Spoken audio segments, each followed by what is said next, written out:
प्रदेश में कक्षा 8 तक के लिए विद्यालय 14 जनवरी तक रहेंगे बंद। 9 से 12 तक चलेंगी ऑनलाइन क्लासेस। शीतलहर को देखते हुए कक्षा 8 तक के विद्यालय 14 जनवरी तक के लिए बंद किए गए हैं।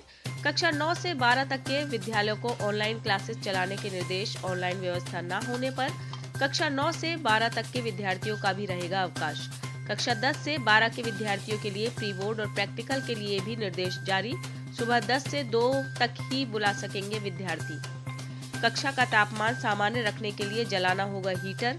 प्रैक्टिकल और एग्जाम के लिए विद्यार्थियों को खुले स्थान में नहीं बिठा सकेंगे विद्यालय।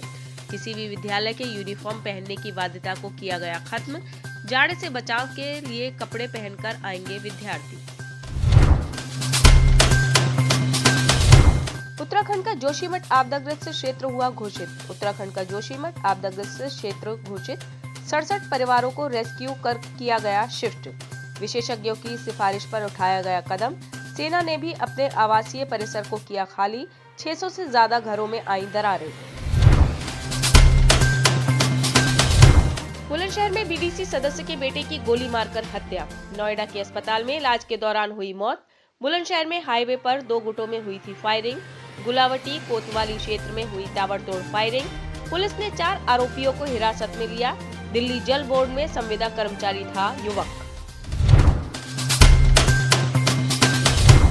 सपा ट्विटर हैंडल के हैंडलर मनीष जगन की गिरफ्तारी पर सपा का विरोध प्रदर्शन। टिप्पणी मामले में लखनऊ की हजरतगंज पुलिस ने समाजवादी पार्टी के ट्विटर एडमिन मनीष जगन अग्रवाल को किया गिरफ्तार। गिरफ्तारी के बाद समाजवादी पार्टी के कार्यकर्ताओं में भारी आक्रोश।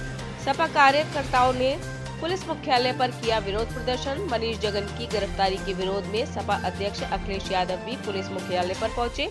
सपा अध्यक्ष अखिलेश यादव के अचानक डीजीपी मुख्यालय पहुंचने से मचा हड़कंप। बीजेपी यूथ विंग की social media head doctor Richa Rajput के खिलाफ केस दर्ज। डिम्पल यादव के खिलाफ अपमानजनक भाषा का इस्तेमाल करने के आरोप में बीजेपी यूथ विंग की social media head doctor Richa Rajput के खिलाफ सपा के प्रदेश अध्यक्ष नरेश उत्तम ने दर्ज कराया केस। डॉक्टर ऋचा राजपूत पर आरोप है कि उन्होंने सपा सांसद डिम्पल यादव के खिलाफ एक ट्वीट में कथित रूप से अपमानजनक भाषा का इस्तेमाल किया। शिकायत पर पुलिस ने डॉक्टर ऋचा राजपूत के खिलाफ मामला दर्ज कराया। मध्य प्रदेश में करनी सेना ने शिवराज सरकार की मुश्किलें बढ़ाई। जातिगत आरक्षण खत्म कर आर्थिक आधार पर आरक्षण समेत 21 सूत्रीय मांग को लेकर करनी सेना के एक गुट ने भोपाल में किया प्रदर्शन। इसके साथ ही क्षत्रिय समागम कर आंदोलन के रोकने के सरकार के प्रयास को भी विफल हो गए। 2018 के चुनाव में एट्रोसिटी एक्ट में संशोधन और सवर्णों के आर्थिक आधार पर आरक्षण का प्रभाव पड़ा था, जिससे बीजेपी के ग्वालियर चंबल अंचल में नुकसान हुआ था। इस बार फिर चुनाव से पहले करनी सेना के आंदोलन ने बीजेपी की 2023 में मुश्किलें बढ़ा दी है। पुलिस कार्रवाई के बाद भी पतंगबाजी में चाइनीज मांझे का उपयोग नहीं रुक रहा है। सूरीनाम के राष्ट्रपति के आगमन पर महिला थाने के नगर सैनिक सुजीत सिंह ठाकुर की ड्यूटी लगी थी। ड्यूटी के लिए जाते समय महामृत्युंजय द्वार के समीप चाइनीज मांझे की चपेट में आने से गला कटा। निजी अस्पताल में डॉक्टर ने घाव पर लगाए 10 टाके। इससे पहले गुरुवार को हरिफाटक पुल पर स्क्रैप कारोबारी मोइनुद्दीन का गला कट गया था। मंगलवार को मोहन टॉकीज के समीप पिता गुलशेर के साथ बाइक पर जा रही 6 साल की बालिका साहिबा का गला भी कट गया था। इस तरह की घटनाओं के बाद प्रशासन ने चाइनीज मांझा बेचने वालों के खिलाफ कार्रवाई की थी, फिर भी नहीं रुक रहा है ये सिलसिला। सीएम योगी आदित्यनाथ ने प्रयागराज पहुंचकर पंडित केशरीनाथ त्रिपाठी को दी श्रद्धांजलि। पूर्व विधानसभा अध्यक्ष उत्तर प्रदेश, पूर्व राज्यपाल पश्चिम बंगाल पंडित केशरीनाथ त्रिपाठी का प्रयागराज में उनके आवास पर निधन। पंडित केशरीनाथ त्रिपाठी को उनके आवास पर पहुंचकर सीएम योगी ने दी श्रद्धांजलि। कैबिनेट मंत्री स्वतंत्र देव सिंह, मंत्री नंद गोपाल नंदी भी मौजूद रहे। जोशीमठ के घरों में आ रही दरारों को प्रधानमंत्री ने सीएम धामी से की चर्चा।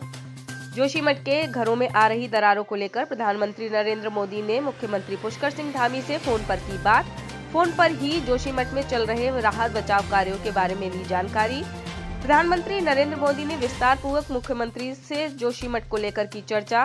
प्रधानमंत्री ने हर संभव प्रदेश सरकार को मदद देने का किया आश्वासन। मुख्यमंत्री पुष्कर सिंह धामी ने दिया बयान। उन्होंने कहा, प्रधानमंत्री नरेंद्र मोदी ने हर संभव मदद की बात कही है। जंगल में मिली डेड बॉडी की हुई शिनाख्त, जालंधर जा रहा था युवक। शनिवार को बल्दीराय दाना क्षेत्र के घना खुर्द गांव के लकेहटा पुल के समीप जंगल में मिले शव की हुई पहचान। मृतक की पहचान सौरभ सिंह सोमवशी उर्फ डब्ल्यू 38 पुत्र उदयराज सिंह निवासी शिवनाथपुर थाना कुमारगंज अयोध्या के रूप में हुई है। मृतक घर से 1 जनवरी को जालंधर जाने के लिए निकला था। मृतक 3 भाइयों में सबसे छोटा था, जिसकी पत्नी जूही व एक 2 वर्षीय पुत्र है। मृतक के पिता ने बताया कि बेटे का फोन घर पर छूट गया था। उदयराज सिंह मूल निवासी प्रतापगढ़ जिले के बहुचरा के हैं। नरेंद्र देव यूनिवर्सिटी में सर्विस के दौरान यहीं घर बनाकर रहने लगे। भारत जोड़ो यात्रा का मकसद राजनीतिक नहीं, राहुल गांधी के नेतृत्व में चल रहे भारत जोड़ो यात्रा इन दिनों हरियाणा में है। राहुल गांधी ने हरियाणा के कुरुक्षेत्र में प्रेस वार्ता में कहा कि भारत जोड़ो यात्रा से बहुत कुछ सीखने को मिला है और देश के दिल की बात को सुनने को मिली। हम जितना आगे बढ़ते जा रहे हैं, लोगों का समर्थन बढ़ता जा रहा है। भारत जोड़ो यात्रा देश की आवाज को दबाए जाने, डर और बंटवारे के खिलाफ है। यह यात्रा हमारे लिए तपस्या है। यात्रा का लक्ष्य व्यक्तिगत है, देश के लोगों को उनकी आवाज सुनाने का है, जागरूकता लाने के लिए है। भारत जोड़ो यात्रा राजनीतिक मकसद से नहीं है।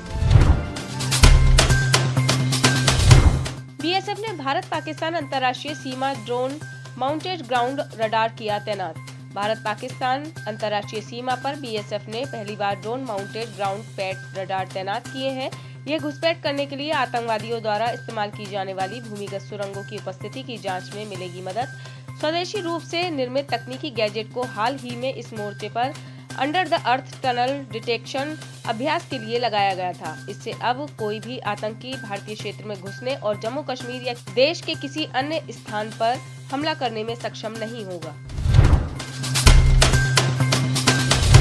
उत्तराखंड में पावर प्रोजेक्ट न बनाने के लिए मंत्री रहते मैंने दिया था एफिडेविट। मध्य प्रदेश के ग्वालियर में पूर्व सीएम उमा भारती ने जोशीमठ आपदा मामले पर बड़ा बयान देते हुए कहा कि देश में 3 बड़े माफिया पावरफुल हैं, जिसमें शराब माफिया, खनन माफिया और पावर जनरेशन माफिया। मैंने मंत्री रहते हुए उत्तराखंड में गंगा और उसकी सहायक नदियों पर बड़ा पावर प्रोजेक्ट बनाने से मना किया था।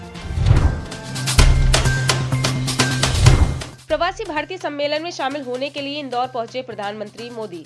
प्रवासी भारतीय सम्मेलन में शामिल होने सुबह 10 बजे इंदौर पहुंचे पीएम मोदी 108 लोगों के लिए राउंड टेबल लंच को करेंगे होस्ट। इंदौर में लंच के लिए भव्य तैयारियां की गई हैं। इस सम्मेलन में खाने के लिए मालवा के स्पेशल खाने की व्यवस्था की गई है। इसके लिए बाजरे का खिचड़ा, गुजराती आलू, दाल पान सेमन और सूरती कड़ी बनवाई जा रही है।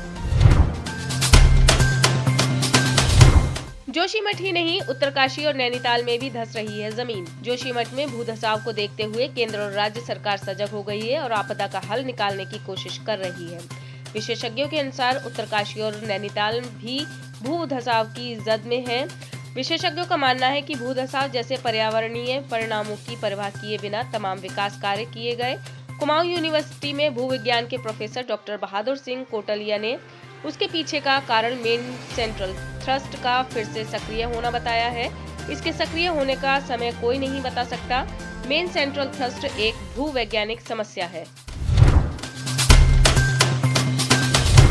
भारतीय मूल की मनप्रीत मोनिका सिंह बनी अमेरिका में पहली महिला सिख जज।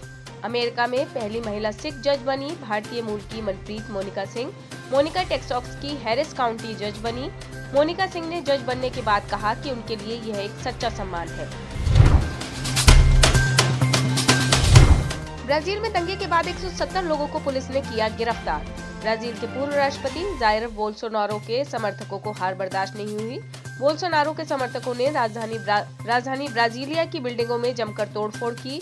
फेडरल डिस्ट्रिक्ट की सिविल पुलिस ने 8 जनवरी को बताया कि उसने कांग्रेस, प्लानाल्टो पैलेस और फेडरल सुप्रीम कोर्ट के हमलों के बाद 170 लोगों को गिरफ्तार किया है।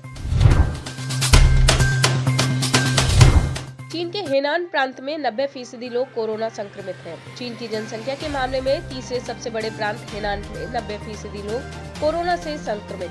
सेंट्रल हेनान प्रांत के डायरेक्टर ऑफ हेल्थ कमीशन कान क्वानचेंग ने बताया कि 6 जनवरी 2023 तक उनके राज्य की 89.0% जनता कोरोना की चपेट में आ चुकी है। चीन के हेनान प्रांत की जनसंख्या करीब 99 मिलियन है।